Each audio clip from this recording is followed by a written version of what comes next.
Hello everyone, myself Kinjal Kavani, nursing tutor, human touch school of nursing. આપણે વાત કરતા હતા ઇન્ફર્ટિલિટી. આગલા વિડીયોમાં આપણે જોયું હતું ઇન્ફર્ટિલિટી એટલે શું, ઇન્ફર્ટિલિટીની ડેફિનેશન, ક્લાસિફિકેશન. એમાં જોયું હતું કે વર્ગીકરણ કર્યું હતું કે ઇન્ફર્ટિલિટીના કેટલા પ્રકાર છે, તો કે બે, પ્રાઇમરી ઇન્ફર્ટિલિટી અને સેકન્ડરી ઇન્ફર્ટિલિટી. પ્રાઇમરી ઇન્ફર્ટિલિટી કોને કીધું કે શરૂઆતથી જ ઇન્ફર્ટિલિટી હોય, એક પણ બાળક ના હોય તો એને કહેવાય પ્રાઇમરી ઇન્ફર્ટિલિટી. અને સેકન્ડરી ઇન્ફર્ટિલિટી એટલે કે એક બાળક થયા બાદ જો બીજી વખતમાં પ્રોબ્લેમ થાય એને કીધું સેકન્ડરી ઇન્ફર્ટિલિટી. પછી વાત આવી સ્ટરિલિટીની. સ્ટરિલિટી એટલે શું કે કોઈ પણ કારણના લીધે છે ગર્ભધારણ કરવામાં જ્યારે કપલ નિષ્ફળ જાય ત્યારે એને કીધું સ્ટરિલિટી. પછી આપણે જોયા હતા કારણો, ઇન્ફર્ટિલિટીના કારણો, કોઝ ઓફ ઇન્ફર્ટિલિટી. એમાં બે જોયું હતું, મેલમાં અલગ કારણ હતા, ફિમેલમાં અલગ કારણ હતા, અને એક હતું બંનેના સંયુક્ત કારણો. મેલમાં હતું તો કયું હતું કે કંઈ સ્પર્મમાં કાંઈ પ્રોબ્લેમ હોય એના કારણે, પછી કોઈ માર્ગ છે, વાસ ડિફરન્સ છે એમાં કાંઈ પ્રોબ્લેમ હોય તો એના કારણે, પછી સ્પર્મ છે એ વજાઇનામાં પહોંચી ના શકતા હોય એવા કારણો હતા બધા. પછી ફિમેલ્સમાં હતું તો ફિમેલમાં ઓવ્યુલેશનમાં કાંઈ તકલીફ હોય, પછી જે ફેલોપિયન ટ્યુબ છે ફેલોપિયન ટ્યુબમાં કાંઈ પ્રોબ્લેમ હોય તો એના કારણે જોવાનું હતું. પછી સંયુક્ત કારણો જોયા હતા.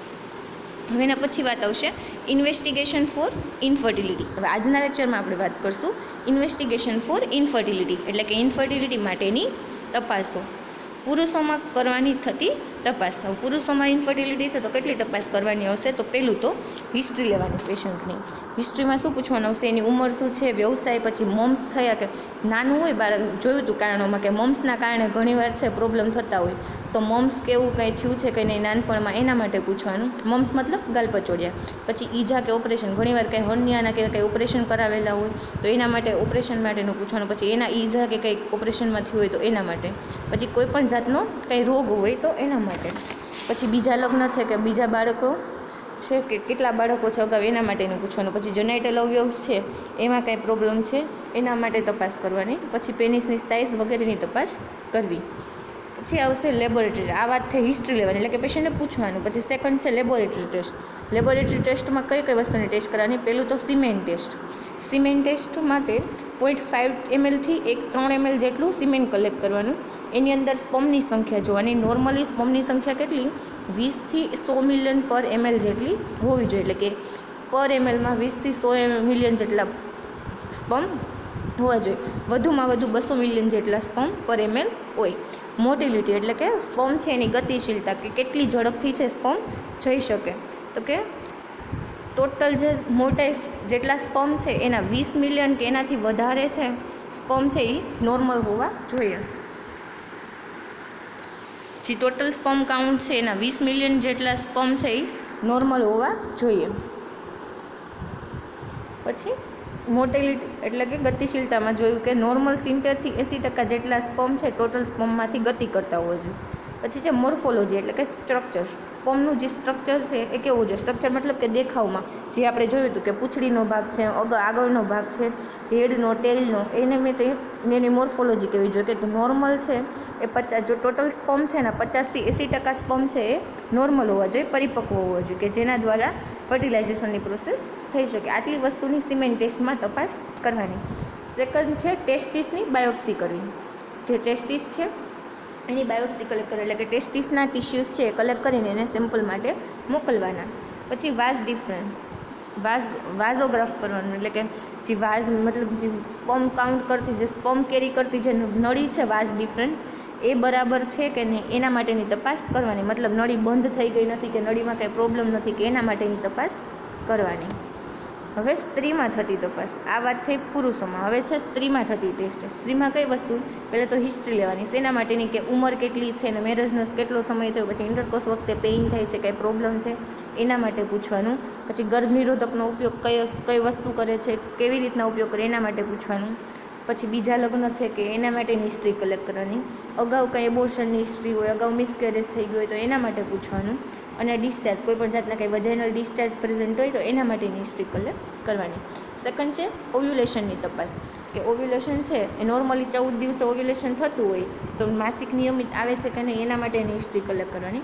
પછી vaginal discharge. Vaginal discharge acidic છે કે કેમ, જો વધારે પડતું એસિડિક હશે તો એના લીધે ઘણીવાર એવું થતું હોય કે સ્પર્મ છે એ વજાઇનામાં જ એસિડિક માધ્યમના લીધે નાશ પામતા, એવા ટાઈમે ખાસ વજાઇનલ ડિસ્ચાર્જ અસેસ કરવાનો. પછી સર્વાઇકલ મ્યુકસ ટેસ્ટ એટલે કે સર્વિક્સમાંથી જે મ્યુકસ સિક્રેટ થાય એને ટેસ્ટ માટે મોકલવાનું. પછી છે લેપ્રોસ્કોપિક તપાસ. લેપ્રોસ્કોપનો ઉપયોગ કરી અને જે બધા જે સ્ટ્રક્ચર છે ફિમેલ રિપ્રોડક્ટિવ ટ્રેકના એના માટેની તપાસ કરવાની. એના પછી છે હોર્મોનલ તપાસ. હોર્મોન બરાબર પ્રમાણમાં સિક્રેટ થાય છે કે નહીં એના માટેની તપાસ કરાવવાની.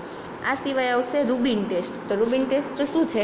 તો કે રૂબિન ટેસ્ટનું નામ રૂબિન એટલા માટે છે કે અમેરિકન ગાયનેકોલોજિસ્ટ છે એને શોધ કરેલી એટલે એનું નામ છે રૂબિન ટેસ્ટ. હવે રૂબિન ટેસ્ટમાં કરે શું? તો કે જે ફેલોપિયન ટ્યુબ છે એ ફેલોપિયન ટ્યુબ બરાબર છે કે નહીં, પ્રોપરલી એમાંથી જે ઓવ્યુલેશન થયેલો એગ છે એ પાસ થઈ શકે ને છે કે નહીં એના માટે એની પેટેન્સી છે એ ચેક કરવા માટે રૂબિન ટેસ્ટ કરવામાં આવતો હોય.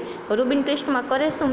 તો કે CO2 છે કાર્બન ડાયોક્સાઇડ એને યુટ્રસ અને ફેલોપિયન ટ્યુબમાં દાખલ કરે.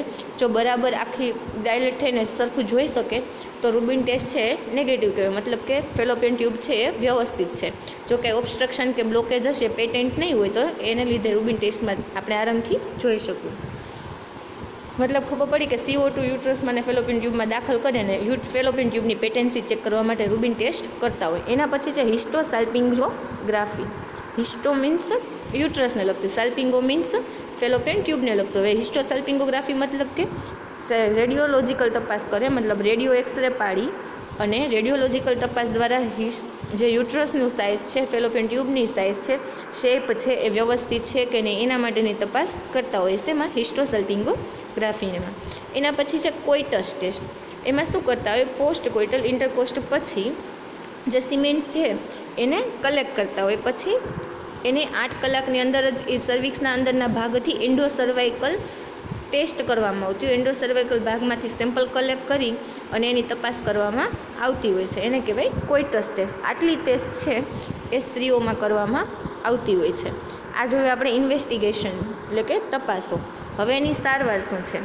સારવારમાં પહેલું તો મેલ કે ફિમેલમાં તપાસ કરીને જે કારણ છે એ મુજબની સારવાર આપવી. માની લો કે ભાઈ ફેલોપિયન ટ્યુબ છે કે વાસ ડિફરન્સ છે એમાં કાંઈ ઓબ્સ્ટ્રક્શન છે તો એ રિમૂવ કરીને ફર્સ્ટ સારવાર આપવાની. જો સ્પર્મ કાઉન્ટ ઓછા થઈ ગયો તો એને રિલેટેડ સારવાર આપવાની. જો એમસીમાં કંઈ પ્રોબ્લેમ છે તો એને રિલેટેડ સારવાર આપવાની. જે પ્રમાણની જરૂર હોય એ મુજબની સારવાર આપવાની. શરૂઆતમાં મેડિકલ ટ્રીટમેન્ટ આપવી.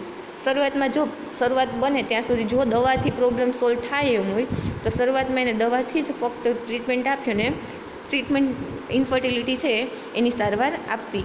જો દવાથી થાય એમ ના હોય, જરૂર પડે તો જ એને સર્જિકલ ટ્રીટમેન્ટ આપવી. તો જ એને રિલેટેડ જે કાંઈ ઓપરેશન કરવા પડે એમ હોય એના માટેના ઓપરેશન કરવાના. સાયકોલોજીકલ સપોર્ટ આપવો. સાયકોલોજીકલ સપોર્ટ કેવી રીતના આપી શકશો? તો પેશન્ટને વ્યવસ્થિત હેલ્થ એજ્યુકેશન આપી સમજાવી અને સાયકોલોજીકલ સપોર્ટ આપવો. પછી છે પૌષ્ટિક ખોરાક અંગેની સમજણ આપવી. વ્યવસ્થિત પૌષ્ટિક ખોરાક, બેલેન્સ ડાયટ લેવા માટે પેશન્ટને સમજાવવું. પછી છે કાઉન્સેલિંગ કરવું. કાઉન્સેલિંગ કરવું એટલે પણ સમજાવું કે હેલ્થ એજ્યુકેશન આપવું, એને એના જે પ્રશ્ન છે જાણવાના, પછી એના રિલેટેડ એને સોલ્યુશન આપવાનું. પછી છે ઇન્ટરકોર્સનો સમય અને મેથડ અંગેની માહિતી મેળવવી. ખાસ કરીને કયા સમયમાં ઇન્ટરકોર્સ કરવું, કઈ મેથડથી કરવું એના માટેની ખાસ એને માહિતી આપવાની. પર્સનલ હાઇજીન અંગેની સલાહ આપવી. ખાસ કરીને પેરિનિયલ એરિયાની પર્સનલ હાઇજીન બરાબર ક્લીન મેન્ટેન રહે એના માટેની પેશન્ટને વ્યક્તિને સમજણ આપવી. પછી છે ઇન્ફેક્શન હોય તો એની સારવાર કરવી. ઘણીવાર કોઈ ઇન્ફેક્શનના કારણે છે, વજાઇનાઇટિસ છે, એવું એ બધી કન્ડિશન છે તો એના કારણે પ્રોબ્લેમ થતો હોય તો ઇન્ફેક્શન માટેની પહેલાં ટ્રીટમેન્ટ આપવી. પતિ પત્ની બંનેને જ સારવાર આપવી. કોઈ પણ જાતનું કંઈ ઇન્ફેક્શન છે તો હસબન્ડ વાઈફ બેયને એના માટેની ટ્રીટમેન્ટ આપતા હોય કે જેથી કોઈ પણ જરા પણ એની ઇફેક્ટ હોય તો તરત જ એન્ટીબાયોટિક વડે કે એના વડે સારું કરી શકાય. ખાસ કરીને ઇન્ફેક્શનમાં એસટીડીના ઇન્ફેક્શનની વધારે શક્યતા હોતી હોય છે. પછી છે ઓવ્યુલેશન અંગેની સાચી સમજણ આપવી. પેશન્ટને સમજાવવાનું કે ભાઈ નોર્મલ આ મેન્સ્ટ્રુઅલ સાયકલ આખી સમજાવીને વ્યવસ્થિત સમજાવીને કે ઓવ્યુલેશન આટલામાં દિવસે થાય ને જો આ સમયે ગર્ભધારણ કરવા માટેનો સાચો સમય છે તો આ દરમિયાન જો ઇન્ટરકોર્સ કરવામાં આવે તો જે આ ઇન્ફર્ટિલિટીનો પ્રોબ્લેમ છે એને સોલ્વ કરી શકાય. તો એના માટે એને ઓવ્યુલેશન ક્યારે થાય, કેવી રીતના થાય એ માટેની સમજણ આપવી. જનરલી એ લોકોને સમજાવવાનું કે ભાઈ મેન્સ્ટ્રુઅલ સાયકલ જ્યારથી સ્ટાર્ટ થાય પછીના 14મા દિવસે જો સેક્સ્યુઅલ રિલેશનશિપ રાખવામાં આવે તો ઓવ્યુલેશન એ ટાઈમે થતું હોય તો ઇન્ફર્ટિલિટીનો પ્રોબ્લેમ છે એ સોલ્વ થઈ શકે ને ઓવમ છે ફર્ટિલાઇઝ થાય પછી છે ગર્ભધારણનો સાચો સમય કયો છે તે માટે સમજાવવું. આ બધી વાત એના પેશન્ટને જોડે કરવાની. અન્ય દિવસોમાં ઇન્ટરકોર્સ ન કરતા આ સમયગાળામાં જ ઇન્ટરકોર્સ કરવા માટે સમજણ આપવી. ખાસ કરીને ક્યારે? તો કે મેન્સ્ટ્રુઅલ સાયકલ પછીના 14મા દિવસે, એટલે કે એને 12 થી 16 દિવસ સુધીના સમયગાળા દરમિયાન તેને ઇન્ટરકોર્સ માટેની સમજણ આપવી. પછી જો એનેમિયા હોય પેશન્ટને તો એની સારવાર આપવી. પછી તમામ તપાસ કરાવી, જેટલી પણ રિલેટેડ ટ્રીટમેન્ટ છે, જેટલી પણ તપાસ છે એ બધી તપાસ કરાવવાની. પછી આઈવીએફ છે આઈવીએફ મતલબ ઇન વિટ્રો ફર્ટિલાઇઝેશન. આઈવીએફનો મતલબ આવશે ઇન વિટ્રો ફર્ટિલાઇઝેશન. એટલે ઘણીવાર કોઈ પેશન્ટ છે એને ફર્ટિલાઇઝેશનમાં પ્રોબ્લેમ થતો હોય, અંદર શરીરની અંદર જ્યારે ફર્ટિલાઇઝેશન પોસિબલ ના હોય ત્યારે એવે વખતે લેબોરેટરીની અંદર 12 જ ઓવમને સ્પર્મ છે એને મિલન કરાવીને ફર્ટિલાઇઝ કરાવી અને ફર્ટિલાઇઝ ઓવમને ડાયરેક્ટ છે ફિમેલના અંદર એન્ટર કરવામાં આવતો હોય. આ જે આખો પ્રોસિજર છે એને કહેવાય ઇન વિટ્રો ફર્ટિલાઇઝેશન, આઈવીએફ. જો જરૂર હોય, પેશન્ટ પોસિબલ જ ના હોય, તો એવે ટાઈમે આવા પેશન્ટને ઇન વિટ્રો ફર્ટિલાઇઝેશન માટેની સમજણ આપવી. પછી જે જરૂર જણાય તો જે અહીંયા આઈવીએફમાં ઇન્ટ્રાવજાઇનલ ફ્લુઇડ છે સુધારીને ઇન વિટ્રો ફર્ટિલાઇઝેશન કરવાનું છે. પછી છે જરૂર જણાય તો સર્જિકલ ટ્રીટમેન્ટ આપવી. જો એવું લાગે કે પોસિબલ જ નથી તો એવા ટાઈમે સર્જિકલ ટ્રીટમેન્ટ આપવી. પછી વજાઇનલ સિક્રેશન એસિડિક હોય તો તેની સારવાર આપવી. જો વધારે પડતું વજાઇનલ સિક્રેશન એસિડિક હશે તો શું થશે એવા ટાઈમે?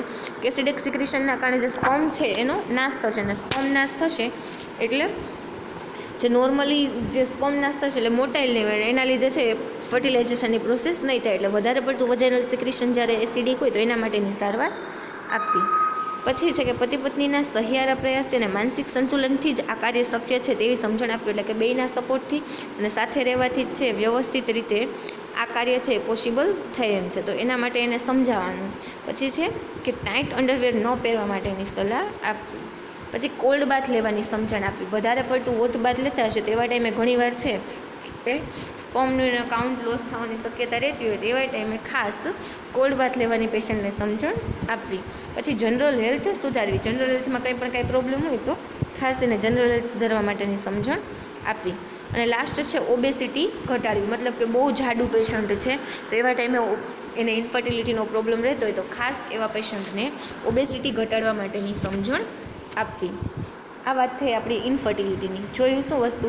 ઇન્ફર્ટિલિટીની વ્યાખ્યા, એનું વર્ગીકરણ, એના કારણો, એમાં મેલમાં અલગ, ફિમેલમાં અલગ અને બેયના ભેગા કયા કારણો હોઈ શકે. પછી ઇન્વેસ્ટિગેશન જોઈએ, એમાં પુરુષમાં કઈ ઇન્વેસ્ટિગેશન કરાવવાના, સ્ત્રીઓમાં કયા ઇન્વેસ્ટિગેશન કરાવવાના, અને લાસ્ટ આપણે જોયું સારવાર. Okay, thank you.